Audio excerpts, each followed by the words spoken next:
બહુ બધા એવા વ્યક્તિઓને મળેલો છું જે ખાલી દિવસના 2 કલાક વાંચે ને મને એવું કે મારી પાસે તો ટાઈમ જ નથી.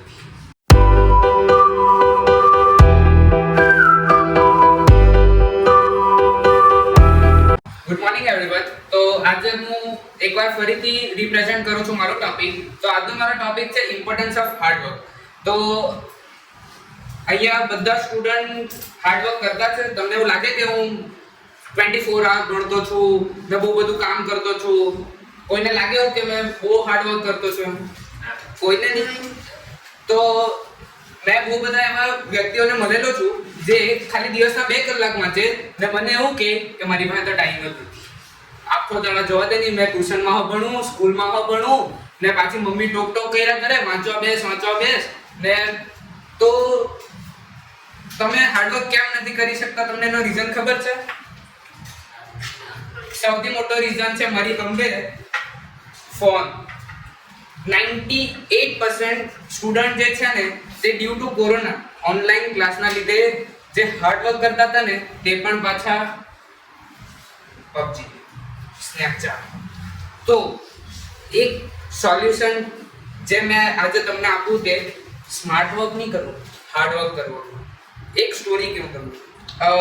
એક 9 years ઓલ્ડ છોકરો એના ટીચર પાસે ગયો ને એણે કીધું કે સર મારાથી હાર્ડવર્ક નહીં થતું, મારાથી ફોકસ નથી થતું. તો ટીચરે એવું કીધું કે આ 9th ફ્લોરની બિલ્ડિંગ છે, તારે એના ટોપ પર પહોંચવું છે. તો એણે કીધું કે તો બહુ ઈઝી છે. એણે એવું કીધું કે લિફ્ટમાં જવું. તો ટીચરે કીધું તું રોંગ વે પર છે, એ સ્માર્ટ વર્ક છે. તને એના કોન્સિક્વન્સીસ ખબર છે કે લિફ્ટ વચ્ચે અટકી જાય તો તું તારા ડેસ્ટિનેશન પર નહીં પહોંચી શકે. પણ જો તું સ્ટેરકેસ યુઝ કરે તો તું તારા ડેસ્ટિનેશન સુધી પહોંચશે, પણ એને વાર લાગે. તો એ ઇમ્પોર્ટન્સ એવું કહે છે કે તમે હાર્ડવર્ક કરો ને તો એ વધારે ટાઈમ લે અને સ્માર્ટ વર્ક કરો ને તો શોર્ટ ટાઈમ લે. તો હવે તમારે ડિસાઈડ કરવાનું છે કે તમે હાર્ડવર્ક કરો કે સ્માર્ટ વર્ક કરો. અને એક હજુ સ્ટોરી કહું કે તમારું જે હાર્ડવર્ક છે ને તે તમને સક્સેસ સુધી પહોંચાડે. ને બહુ બધા લોકો સક્સેસનું રોંગ મિનિંગ કાઢે.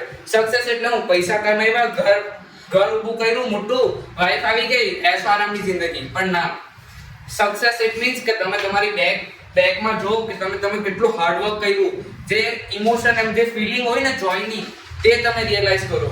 તો ભગવાન મહાવીરનો જ એક્ઝામ્પલ લઈએ તો એક દિવસ મેડિટેશન પર બેઠેલા હતા.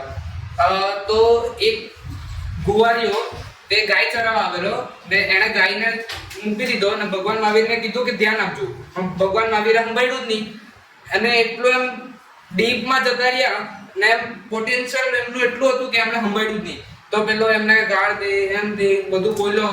છેલ્લે એમને નીર જે ખીલી આવે ને તે એમને ઘુસાડી દીધી. તો બી એમનું જે પોટેન્શિયલ, જે હાર્ડવર્ક, જે ડેડિકેશન એમનું હતું ને તેમણે એને ડિસ્ટર્બ નહીં થવા દીધો. તો એ જ ઇમ્પોર્ટન્સ મેં આજે તમને એવું કહું છું કે તમે હાર્ડવર્ક કરો, સ્માર્ટ વર્ક નહીં.